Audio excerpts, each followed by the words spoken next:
What's up, people? Welcome back to another Fractured Daydream video. This time I'm gonna go over Liz build. Yeah, I'm gonna talk about some character builds so far that what I have and some of the option builds.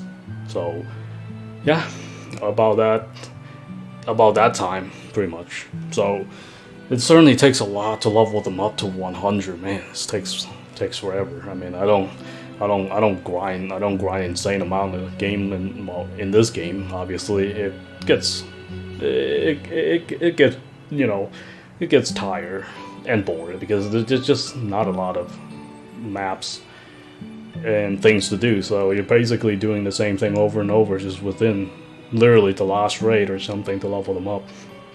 So yeah, one thing I do want to mention before I get into builds is that I'm not gonna use some of the most OPS character in this game, at least not right now. Which you're already gonna see a lot of Kiritos, Yuki, Yuna, Sniper class, which Sniper class is not too bad. I mean, we already know they're OP, but I do have seen on at level 100. But other than that, there are some OP characters. Like you pretty much all you're gonna see is they're up there, the leaderboard always, in top DPS wise. Even Yui. Yui has an exploit build. I'm not gonna talk about that because there are chance people will. Well, I mean, there are chance people who will get banned for using it if people report it, because that's technically an exploit. It's not necessarily a build. It's an exploit. They may patch that. They may or may not. Who knows? But like I say, they stated that if you exploit a game or using anything with a bug, if people report, they'll ban you. If a lot of people report. So I'm not going to cover that. This is going to rule the multiplayer. If you want to find a video, there are videos on YouTube, you can find it. So I'm not going to cover it. Other than that, like I say, some of these main characters, I might get to it eventually if I feel like it. You know, it's like they're OP, but to me, like I say, DPS is never really a big deal to me. Like I make SAO contents for so many years. Like my main goal is not, doing the top of the top DPS when it comes to mine. I'm always working on different builds, different setups, testing the game, and trying to bring out the most potential for, for example, in AL, I try to make every single class, every single weapon that can do the best they could, not necessarily compare them. For example, if you were to compare some of the characters that aren't even powerful to Kirito, it makes no sense. You're not gonna beat it. Just like another game, if you compare some of the class to a dual wheel, you're not beating it, no matter how you're gonna do it. So sometimes it's like, not him. I mean, he's just an example. Some of the top characters, as usual, is very, very hard to out DPS unless that person just don't know how to use that character. That's the only time you will. So other than that, focus is not necessary hit the most, hit the hardest. Focus is talking about build and options for people to use. So yeah, anyway, that's all the stuff I want to talk about before I get into the build. So it will save me some time to talk about in the future. So yeah, let's get right into it, to the Liz build. Okay, so I'm gonna talk about Liz in this video. I can only talk about characters that I have at level 100. So, other than that, let's go right into it. What do you want to set up with Liz, and what does she really need? Some of them are gonna be option builds. I don't have a fully set up. Why? Because it is ridiculous to grind some of the level 5 spheres in this game, or even weapons and accessory skills, legendary accessory skills. I still don't have it for some of the characters, but I can talk about it. If you guys have it, put that on, and that's it. That's why I said this game's RNG is terrible. If you want to farm for something you want in this game, it might take you a really, really long time. Look, I'm still I'm in like 300 plus hours into this game, and I still don't have certain stuff. Like, it's ridiculous. So other than that, what do you really want for her weapons? Honestly, look for EX. Anything with the EX elemental weapons.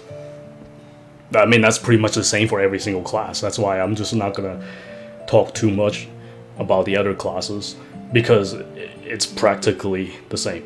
You either want the legendary or just a purple version.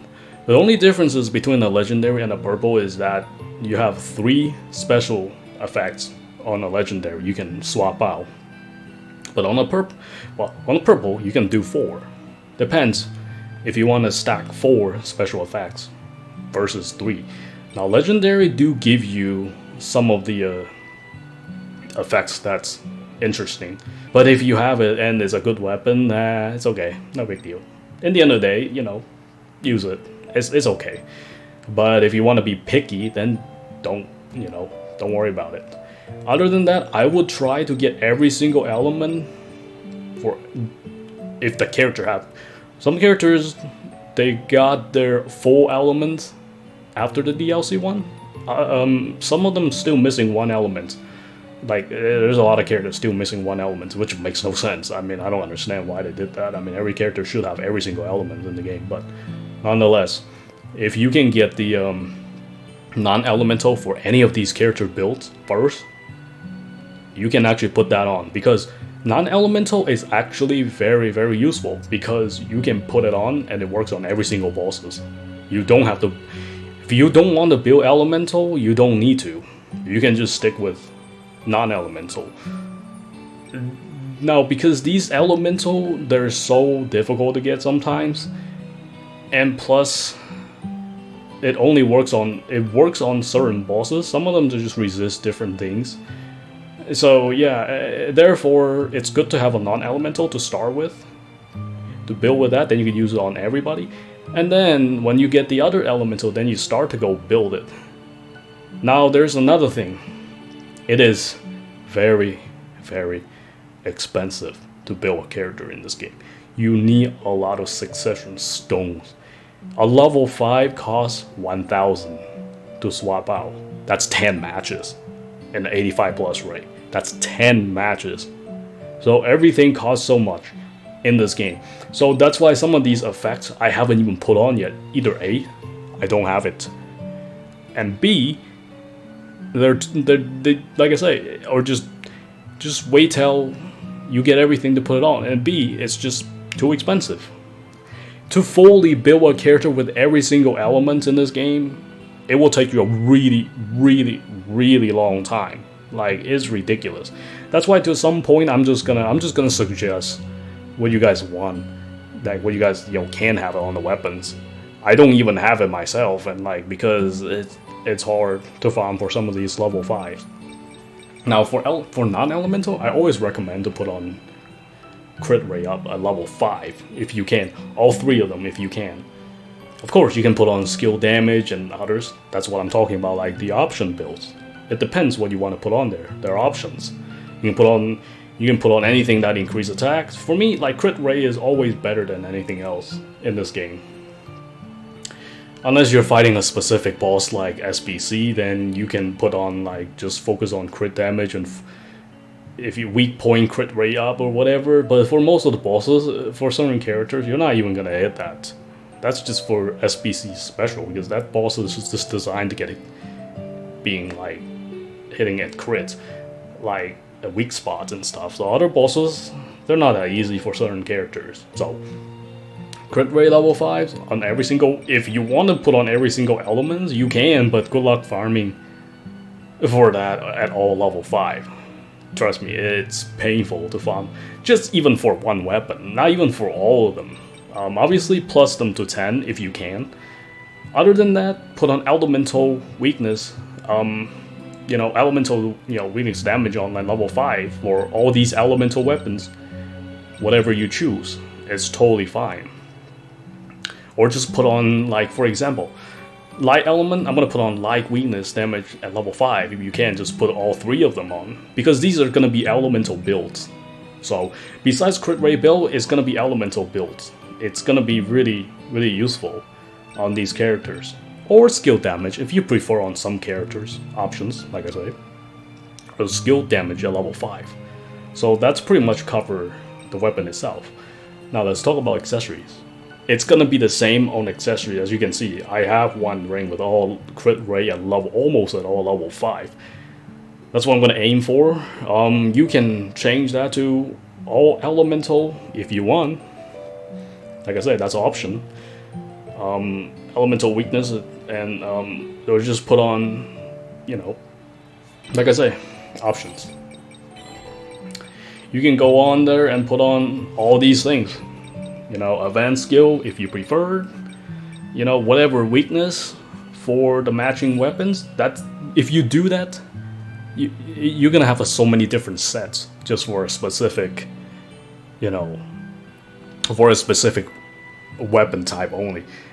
But if you just focus on elemental weakness, and then it works on every single weapon. So, and no matter how you switch it, so these individual ones you can build them if you want to, but after like overall elemental weakness damage is much better. So event skill is another good thing to have it on. Other than that, not so much. Like I say, yeah, attack is alright, but you know, why not put on other stuff, like you get bigger percentage, you know. So that's pretty much it for this. And the other one, it's I always will put either, it depends what the some of the legendary effects on it. If you have 3, then you might just have 3 slots of whatever you want to put on. But if you don't, then just have a I usually just use, you know, 2 level 5, you know, max HP up, so that would give me 20%, because I don't really want to use the resistance, because there's really no point to use resistance, because sometimes these bosses can still one-shot you if they don't use elemental, so still can kill. No stun and no roar, those 2 I really like to use it. Some people might not care, they could just put on all HPs and not worry about getting stunned for that little time. And yeah, for me, I always have these on, so I don't have to worry about getting stunned by electricity or getting stunned by, you know, bosses roaring, because they always do. So it's your choice. That's another option. Put whatever you want to put on there, just like, you know, I mentioned. Other than that, the last one, if you want to go for DPS, there are only really 2 things. Either A is a 20% increase, or just the or this one, 5% HP. Every time it drops 5% HP, you use this one, and you get 30% skill damage. So this will boost your DPS for sure. The other one is that one I'm talking about with the attack up and max HP 25% down. Those 2 are the really the DPS accessory you can get for the legendary. Too bad I don't have it for either my tank or my ranger. Would be nice to have that, but I would prefer the 5% for my tank. But those are the 2 accessories you keep eye on if you can get it, if you want to go with specific damage build. Other than that, like I said, these accessories are very hard to get. Even if they drop, they're not for the class that I wanted. It's always gonna be a major like support. Like, man, it's such a troll when they do drop it. It's not for the right class. But on the effects, if you use a purple and you don't have the DPS one, or you don't care about the DPS one, it's good to have 3 event skill level 5. You know, for faster event skill cooldown level 5. Now, event skill instant cooldown level 5, that 10% it caps. So you don't really need to put on 4 of them or 3 of them. It does not help you. So all you need is really just 1. That's all there is to it. Some people prefer to use XP level 5. That way you can level up a little faster in the game. But the problem is that if you don't have a good team, like play with random, let's say, at the start of the match, they do these portals. If none of them, they don't split up and do that, you're not gonna get that much XP. You're still gonna stuck at a similar, just level. You get the first skill unlock at level 3, a second one at level 6. It doesn't matter if you're stuck between like 3 to 5, and your XP boost will be kind of useless, because It don't matter, like I say. So it depends. If you have a good team and they know what they're doing, you can put that XP boost on. It will certainly help you get 2 sword skill in the beginning. If you can get to level 6, and it will help you a lot.